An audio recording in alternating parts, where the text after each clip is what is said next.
नमस्कार दोस्तों, स्वागत है आपका हमारे YouTube channel target civil services में। तो दोस्तों आज से हम एमपीपीएससी प्रीलिम्स के ओल्ड 10 ईयर के क्वेश्चन पेपर सॉल्व करेंगे, जिसमें आज हम एमपीपीएससी प्रीलिम्स 2013 का क्वेश्चन पेपर सॉल्व करेंगे। इसको हमने 5 पार्टों में डिवाइड किया है। फर्स्ट पार्ट में 20 क्वेश्चंस रहेंगे, ऐसे 5 पार्टों में 100 क्वेश्चंस की सीरीज करेंगे। ये एमपीपीएससी प्रीलिम्स एग्जाम परस्पेक्टिव से मोस्ट इंपॉर्टेंट है, इसलिए लेक्चर ध्यान से देखिएगा। इसी के साथ फर्स्ट क्वेश्चन करते हैं। मानसून शब्द की उत्पत्ति हुई, तो मानसून शब्द की उत्पत्ति अरबी भाषा के शब्द मौसम से हुई है, जिसका अर्थ क्या होता है, मौसमी पवन। और इन पवनों की दिशा मौसम के अनुसार बदलती है। अब देखते हैं नेक्स्ट क्वेश्चन। गंडक परियोजना किन 2 राज्यों की संयुक्त परियोजना है? तो गंडक परियोजना बिहार और उत्तर प्रदेश की संयुक्त परियोजना है, और इसको स्टार्ट कब से किया गया था? 1961 से। अच्छा, इस परियोजना से नेपाल को भी थोड़ा लाभ होता है, याद रखना। अब आते हैं थर्ड क्वेश्चन पे। भारत का सबसे छोटा केंद्र शासित प्रदेश कौन सा है? तो भारत का सबसे छोटा केंद्र शासित प्रदेश है लक्षद्वीप। अच्छा, भारत में वर्तमान में कितने राज्य तथा केंद्र शासित प्रदेश हैं? तो भारत में वर्तमान में 28 राज्य तथा 8 केंद्र शासित प्रदेश है, जिसमें सबसे छोटा केंद्र शासित प्रदेश है लक्षद्वीप और सबसे बड़ा केंद्र शासित प्रदेश है जम्मू और कश्मीर। ठीक है, और नेक्स्ट क्वेश्चन देखते हैं। निम्न में से किस स्थान पर अलकनंदा तथा भागीरथी का संगम है? तो ये है देवप्रयाग पे। याद रखना, हमारे भारत में कितने प्रयाग है? 5 प्रयाग है। यहाँ नंद प्रयाग नहीं लिखा गया है, तो देखते हैं। धौली और विष्णुगंगा का संगम विष्णु प्रयाग, अलकनंदा और पिंडार का संगम कर्ण प्रयाग, अलकनंदा और मंदाकिनी का संगम रुद्र प्रयाग, और अलकनंदा और भागीरथी का संगम देवप्रयाग। देखते हैं नेक्स्ट क्वेश्चन। महान हिमयुग का संबंध किससे है? तो इसका आंसर है ऑप्शन नंबर ए, प्लीस्टोसीन से है। ठीक है, प्लीस्टोसीन याद रखना।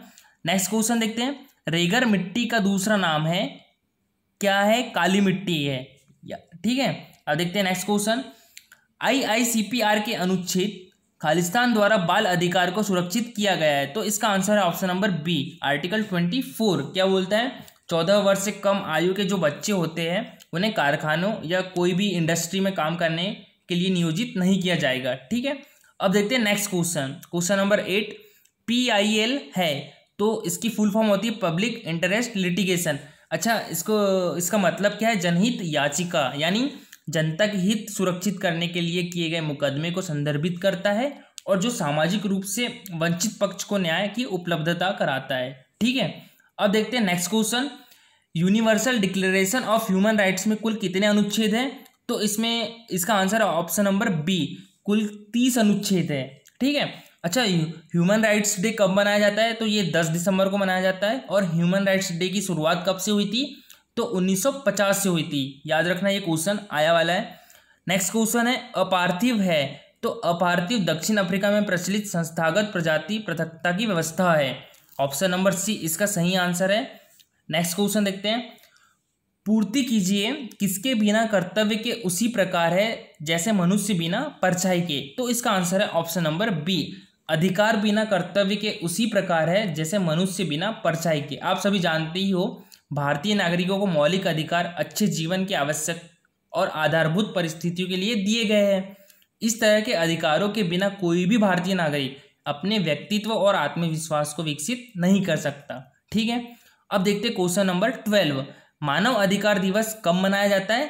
तो मानव अधिकार दिवस 10 दिसंबर को मनाया जाता है। ऑप्शन नंबर ए इसका सही आंसर है।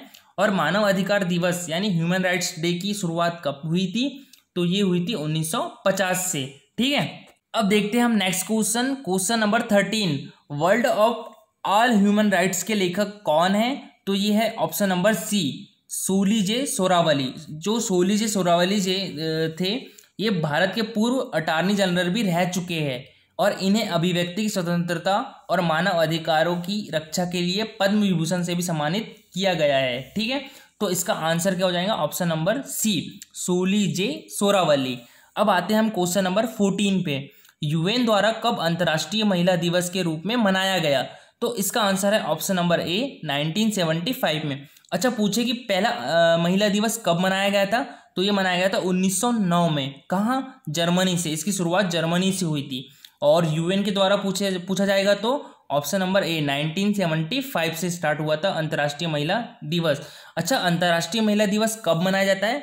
तो ये मनाया जाता है 8 मार्च को। याद रखना, 8 मार्च को अंतर्राष्ट्रीय महिला दिवस मनाया जाता है। ठीक है, अब देखते हैं हम next question number 15।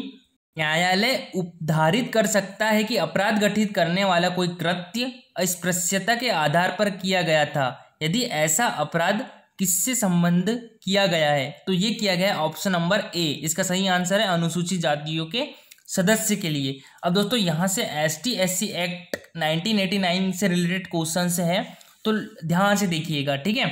Next question देखते हैं। ST/SC एक्ट 1989 के अधीन अपराध के लिए अभियोजन में अभियुक्त अपने बचाव में अभिभावक नहीं ले सकता कि इसका आंसर है ऑप्शन नंबर डी, उपरोक्त में से कोई नहीं, ठीक है। दोस्तों यहाँ मैं ST/SC एक्ट 1989 के बारे में कुछ बताता हूँ। देखो ST/SC एक्ट 1989 को 11 दिसंबर 1989 में भारतीय संसद द्वारा पारित किया था, ठीक है। कब पारित किया गया था? 11 सितंबर 1989 को। और इसे भारत में लागू कब किया गया? 30 जनवरी 1990 को। याद रखना, पारित कब हुआ? 30 जनवरी 1990 को। और यह अधिनियम उस प्रत्येक व्यक्ति पर लागू होता है जो अनुसूचित जाति एवं अनुसूचित जनजाति का सदस्य नहीं है। किस पर? जो अनुसूचित जाति और अनुसूचित जाति का सदस्य नहीं है। और तो ये एक्ट किस पर लागू होता है? जो व्यक्ति इस वर्ग के सदस्यों का उत्पीड़न करता है, ठीक है। और इस अधिनियम में 5 अध्याय एवं 23 धाराएं हैं। अब देखते हैं हम नेक्स्ट क्वेश्चन नंबर 17। भारतीय संविधान के अनुच्छेद 17 का संबंध है, मतलब आर्टिकल 17 का संबंध किससे है? तो यह है ऑप्शन नंबर सी। इसका राइट आंसर है अस्पृश्यता का उन्मूलन, मतलब भेदभाव, छेड़छाड़, छुआछूत की निंदनीय प्रथा को खत्म करने के लिए इस आर्टिकल को संविधान में स्थान दिया गया, ठीक है। अब देखते हैं हम क्वेश्चन नंबर 18। ST/SC एक्ट 1989 के अधीन विशेष न्यायालय निम्न में से कौन सी शक्ति का प्रयोग नहीं कर सकता? तो ये नहीं कर सकता है सामूहिक रूप, मतलब सामूहिक जुर्माना आरोपित करना। ऑप्शन नंबर डी इसका सही आंसर है। अब देखते हैं हम क्वेश्चन नंबर 19। अनुसूचित जाति और अनुसूचित जनजाति अधिनियम 1989 के अधीन किए गए अपराध का अन्वेषण ऐसे पुलिस अधिकारी द्वारा किया जाएगा जो रैंक से कम का न हो, मतलब जिसकी रैंक किससे कम नहीं होगी?